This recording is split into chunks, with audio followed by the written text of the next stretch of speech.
damos vuelta a la página, se trata de libros también, y tenemos una charla más que interesante con la escritora María Rosa Lojo a partir de la aparición por Alfaguara de Cuerpos Resplandecientes, Santos Populares Argentinos. Hola María Rosa.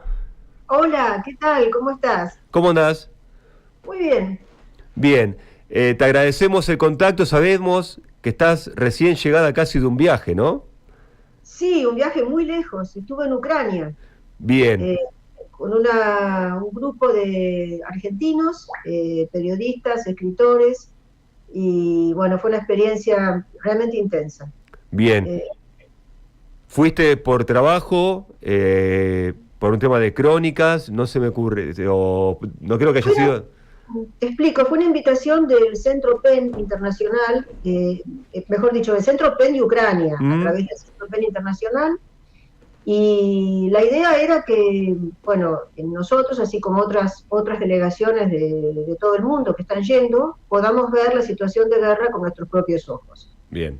Eh, bueno, fue una experiencia dura, por ¿Mm? momentos muy dura realmente, porque, bueno, estuvimos en escenarios de destrucción, pero muy interesante, se pudo aprender mucho sobre Ucrania y su historia, y también entender el concepto de genocidio cultural que están manejando ellos, ¿Mm? que es un concepto clave para saber por qué también consideran que la guerra, la defensa, su autodefensa en la guerra es una lucha por la supervivencia de una cultura, no solamente una lucha contra un eventual exterminio físico, sino una lucha por la identidad. ¿Mm? ¿Has tomado registros, has escrito crónicas, has escrito algo al respecto? Tomé notas y Bien. fotos, y sí, pienso escribir, todavía no le acabo de llegar, o Sí, sea, sí, por eso digo, recién llegada. recién llegada, así que bueno, todavía no tengo nada escrito. Yo no soy periodista profesional de ¿Mm? cobertura, como lo eran otros colegas que iban. Estuvo, bueno, Inde Pomerania, que ya escribió 2 crónicas muy buenas, Alejo Sánchez Picat, James Gatica Mason, que bueno, son periodistas profesionales, entonces ellos hacen coberturas Claro. instantáneas. Yo no soy capaz de hacer eso, pero sí escribo ensayos y tengo pensado trabajar justamente esa idea central de genocidio cultural, ¿Mm? que es uno de los ejes de la guerra. Así Bien. que, bueno, espero poder hacerlo a corto plazo. Bien. Cuerpos Resplandecientes, tengo la edición reciente de Alfaguara con el agregado de, podemos decir, el último santo popular que se sumó al libro, ¿no? Sí, que es Que es Maradona. Maradona. Y pensaba cuando recorría y te escuchaba mencionar esta cuestión de que no tenés el oficio de periodista, de la crónica, y sí por ir más del lado del ensayo, y que estos santos populares de los que das cuenta, Uh -huh. eh, no son crónicas, claro está, pero a partir del pulso de la narrativa, tienen también mucho de crónica, al margen de no tener el rigor de la crónica periodística, ¿no? Sí, yo me refería a que lo que no tengo es el oficio del periodista que Mm, vuelca inmediatamente. El periodista de cobertura está en una situación de escribir a alta velocidad. sí. O sea, está en el escenario de sucesos de los que debe dar cuenta prácticamente de inmediato. Mm, Eso es todo un entrenamiento sí, especial. En este libro se combinan prácticas en las que tengo entrenamiento. claro. Una práctica es la investigación y el ensayo que, bueno, se han volcado en el prólogo. Mm, Y la otra práctica que atraviesa toda mi vida es la de la invención, la sí, imaginación, que no son biografías de no. santos populares, no pretenden serlo, no pretenden investigarlos documentalmente, sino que son historias, Mm, cosas que le pasan a personas relacionadas con estos personajes, sí. la mayoría de ellas, ¿no? Algunas que, por supuesto, todas se basan en lo que se sabe de estas figuras, pero tienen sus derivas. Por ejemplo, El hijo perdido, eh, a mí es una de las que más me gustan del libro, es una narración imaginando qué pudo haber ocurrido con ese hijo de la difunta Correa, que se salva de la muerte porque sigue mamando de los pechos de su madre. Y así todo, ¿no? El Maruchito, también una historia sobre un personaje que pertenece a la tipología de los que consideramos los inocentes dentro del ensayo, las víctimas inocentes. Es un niño asesinado por el capataz de una caravana en la que va, es una caravana de transporte de mercaderías, así que bueno, es un trabajo sobre la interioridad de este personaje, meterse en lo que pudo ser su sensibilidad, sus deseos. Es un niño de origen indígena y hay siempre narradores paralelos, imaginados, que están contando estas historias, o a veces son los mismos protagonistas de ellas, que también son imaginarios, como el que a la Madre María, por ejemplo. Pensaba cuando lo leía, María Rosa, primero lo que acabas de aclarar está aclarado en el ensayo, ¿no? Esta cuestión de que no buscan ser biografías y demás. Eso está después, cuando uno se encuentra con la primera de las historias, a las claras se da cuenta que efectivamente es así.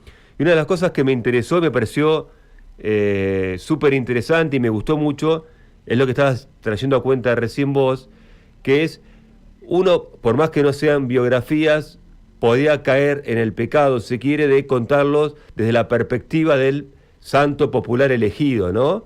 Sin embargo, son pocas las historias que están de esa manera, sino son personajes aledaños, y a veces el santo es un personaje sumamente secundario de la historia que se cuenta. A veces sí. En algunos de los casos. A ver, mi tesis en general con este libro es que lo importante es lo que nos pasa a nosotros con los santos. ¿No? A ver, sobre los santos en sí quizá podemos saber poco, pero sí sabemos las historias, o intuimos las historias de personas que tienen fe en ellos, o que no tienen fe, como el caso del perseguidor de la Madre María, pero que están atrapados por estos personajes que en definitiva los fascinan.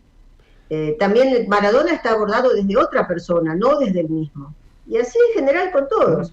El caso de Almita Sibila, el que cuenta la historia, mejor dicho, no el que cuenta, la historia está en tercera persona, pero el que ve los sucesos es el asesino. Sí, esa fue una de las que me llamó más, no me llamó la atención, digo, pero fue una de las que más subrayé este tipo de estructura. Y pensando en lo de Maradona, que planteabas también, ya de por sí también, y está mencionado ahí, Maradona también se hablaba a sí mismo en tercera persona, ¿no? A su vez. Esa perspectiva que podía interpretarse perfectamente, y así sucedió, como que, bueno, Maradona se consideraba una especie de emperador, o algo por el estilo, una figura majestática que hablaba de sí mismo en tercera persona. Pero acá en esta historia hay otra interpretación sobre eso, que es el desdoblamiento de Maradona en el prodigio, ese ser fuera de serie, que está tocado por la gracia divina y que por eso hace las cosas increíbles que hace, y el personaje real, humano, que va a morir, que bueno, tiene fecha de vencimiento, y que es como cualquiera. No es el prodigio es el extraordinario futbolista, ¿no? Así que por eso el cuento tiene ese epígrafe de Borges, tiene dos epígrafes de Borges. Tiene uno de Borges y yo, que dice: yo me dejo vivir para que Borges pueda tramar su literatura. Y es lo que le pasa al personaje de Maradona, en definitiva, en esta historia. Así él se entiende a sí mismo. Por eso, cuando la escritora que lo aborda en este episodio onírico, que podemos considerar que está viviendo, le dice: ¿por eso te gusta tanto hablar en tercera persona como si Maradona fuera otro? Es que es otro, yo soy el precio de Maradona, nada más. ¿Vos te inmolaste para que Maradona exista? No es eso, me equivoqué y pagué. Lástima a nadie, pero a veces me cuesta demasiado cargarlo encima, soportar ese peso. Bueno, sigue este diálogo entre este personaje tan contradictorio, tan genial y al mismo tiempo tan vulnerable, tan frágil, tan autodestructivo, que como dijo Silvia Bleismar, nos representa bastante a los argentinos, a lo que nosotros sentimos sobre nosotros mismos. Es interesante que también a la hora de armar este santo popular argentino, Sí. que es Diego, el episodio que elegís como núcleo central del argumento es un terreno poco revistado, si se quiere, cuando se habla de Maradona, que es su visita a Oxford, ¿no? Sí, a mí me llamó mucho la atención, justamente recorriendo la biografía de Maradona, este episodio tan particular, que no ha sido demasiado tratado. Claro. Y que sin embargo fue un momento culminante en su vida, porque Maradona, como les ocurre a muchos grandes, o les ocurría antes a muchos grandes deportistas, que llegaban desde posiciones muy humildes en la escala social a situaciones de fama descomunal. Maradona es un gran ejemplo. Siempre tenían el complejo de que no se los considerara inteligentes, de que eran personas toscas, personas ineducadas, y bueno, que solo se valorara, se los valoraba por sus éxitos deportivos. Bueno, Maradona se empeña en demostrar que, y es así, que para el éxito deportivo hay que tener inteligencia, ¿no?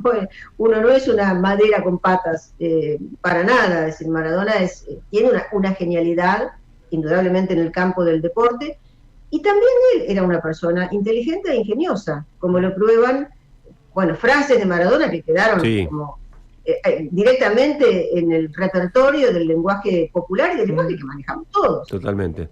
Somos parte de la cultura popular, de la cultura coloquial, la de todos los días.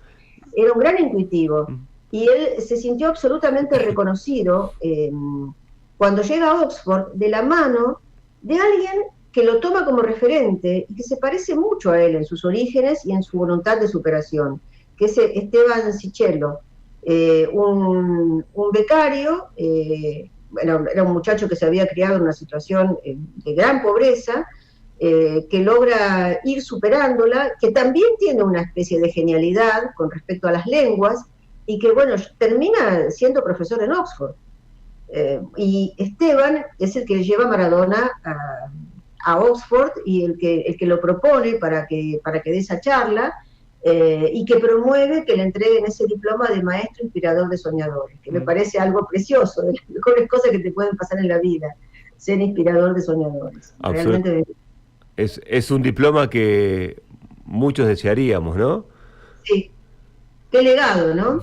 Y creo que, bueno, Maradona lo supo recibir, apreciar, agradecer, y que estaba en un buen momento de su vida cuando le ocurrió eso. Fue con su mujer, con la mujer de su esposa, su primera mujer, con Claudia, fue con sus nenas, y me parece que debe haber sido una experiencia central para él.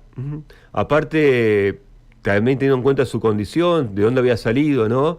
Llegar a esa institución con todo el prestigio académico, ¿no? Y recibir ese diploma y poder dar una conferencia ahí, seguramente habrá sido muy movilizante para él. Así es, así fue, según los testimonios que han quedado y según la conferencia misma, ¿no? Cuando comenzábamos la charla, María Rosa, hablabas de la guerra de Ucrania, de tu visita a Ucrania y la palabra genocidio cultural, y lo traigo a lo que recién mencionabas hablando de Maradona, lo que es la cultura popular, y pensaba también, me interesa preguntarte, ¿cuán importante te parece a vos, para las naciones y los pueblos, la cultura popular? Es la base, la raíz. Sin eso, ¿qué somos? Nacemos en una comunidad, en un pueblo, es lo que nos constituye. Y creo que las grandes obras literarias se caracterizan porque no todas ellas, también puede haber obras específicamente minoritarias y que quizás buscan otro camino, pero no sé, pienso en obras como El Quijote, que está hecho de la cultura popular, sin que eso implique que no está conectado con la que llamamos alta cultura, con expresiones sumamente elaboradas, eh, si se quiere, artificiosas, juegos intelectuales. A mí me encanta esa literatura también, pero no la concibo sin interconexión. Me parece que esas obras que recordamos siempre se nutren de las dos fuentes. ¿Por qué crees que muchas veces existe la necesidad en nosotros, ¿sí?, en la gente, de creer, ¿no? Porque bueno, es un buen interrogante, me parece. Bueno, me parece que es un sustrato antropológico ese de todos los seres humanos. Un gran filósofo, Ernst Cassirer, tiene una obra monumental que se llama Filosofía de las Formas Simbólicas, que yo la cito también en el libro. Fue una obra para mí muy básica en mi propia formación intelectual.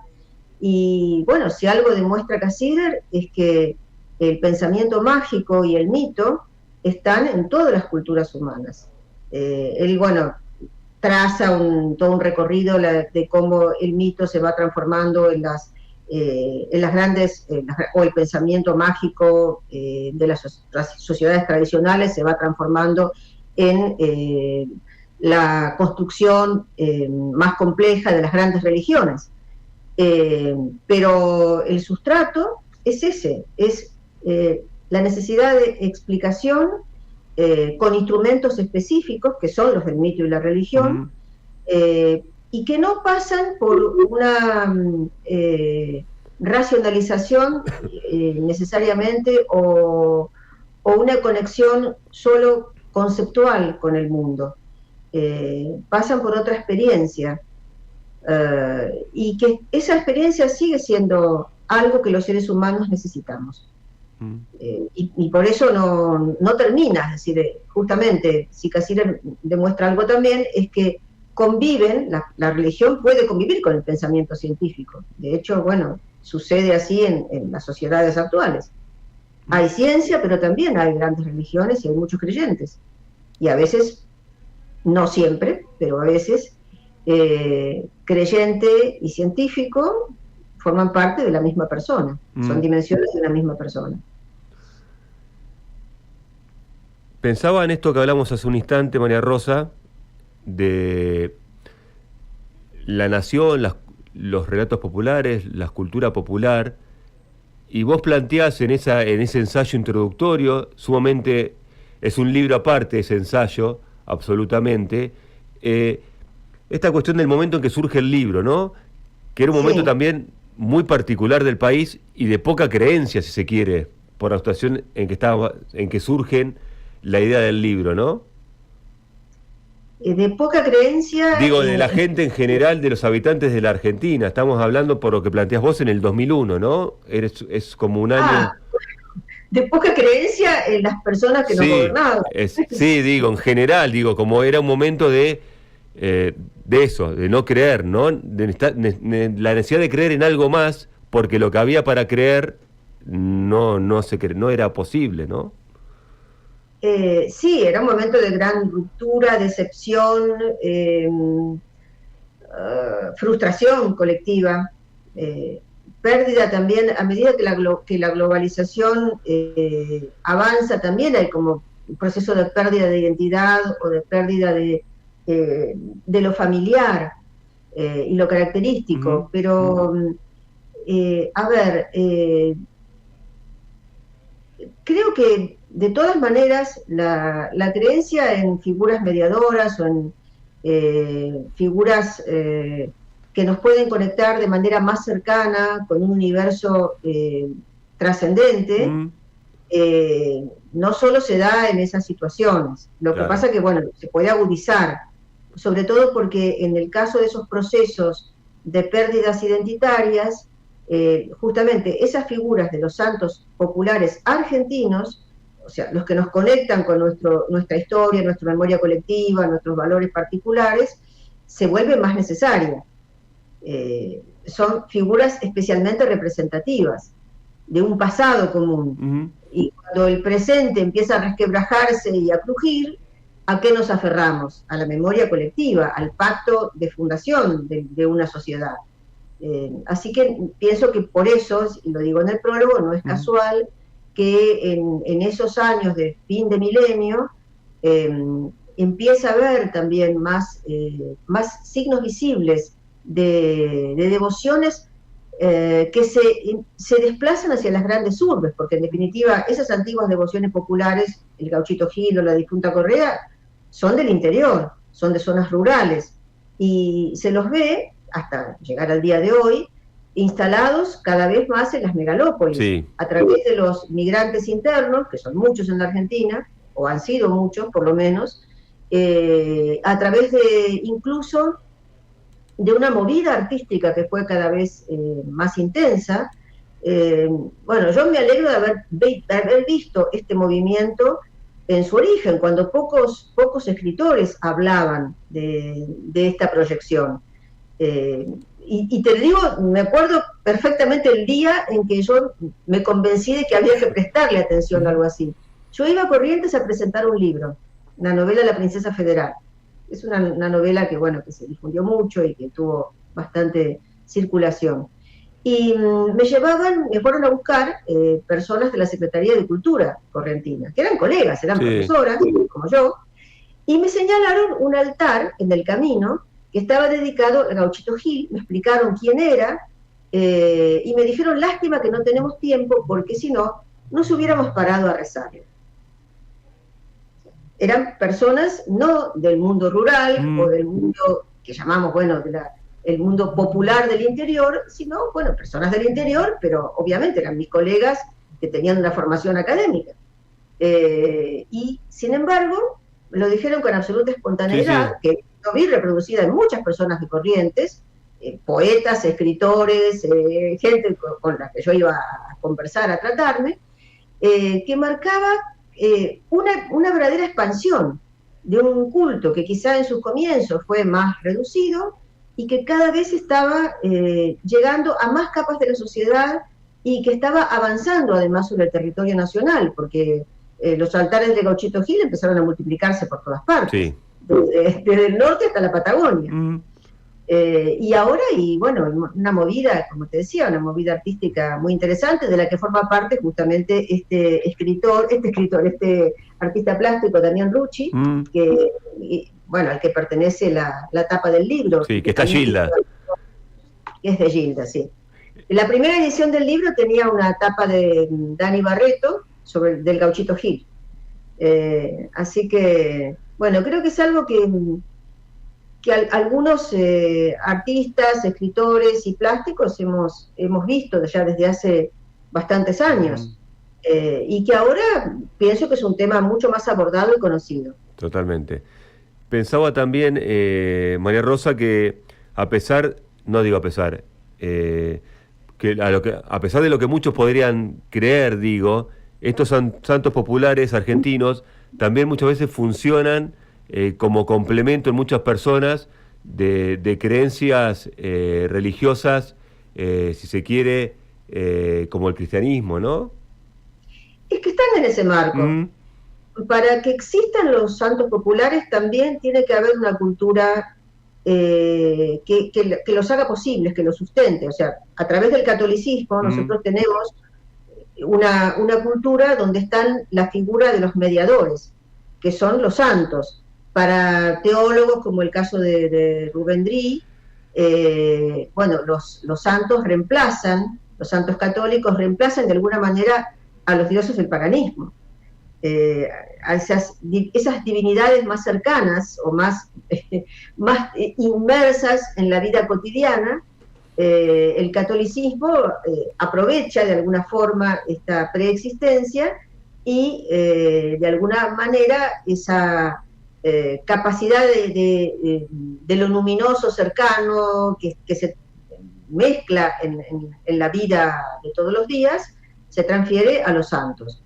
En cambio, en otras culturas, también cristianas, pero no católicas, donde esta figura del mediador no existe, no hay esta devoción. El caso, por ejemplo, yo llevé este tema de los santos populares a Alemania en un proyecto de investigación que teníamos con una universidad central, una universidad alemana y con otras universidades europeas, un proyecto Erasmus.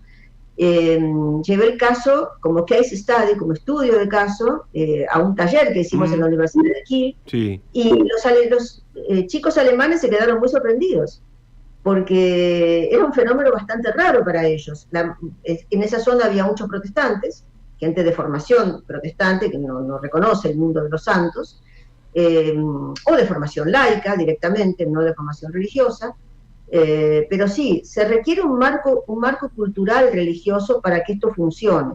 Por eso hay santos populares en lugares donde el sustrato es la religión, sobre todo la religión católica. Claro.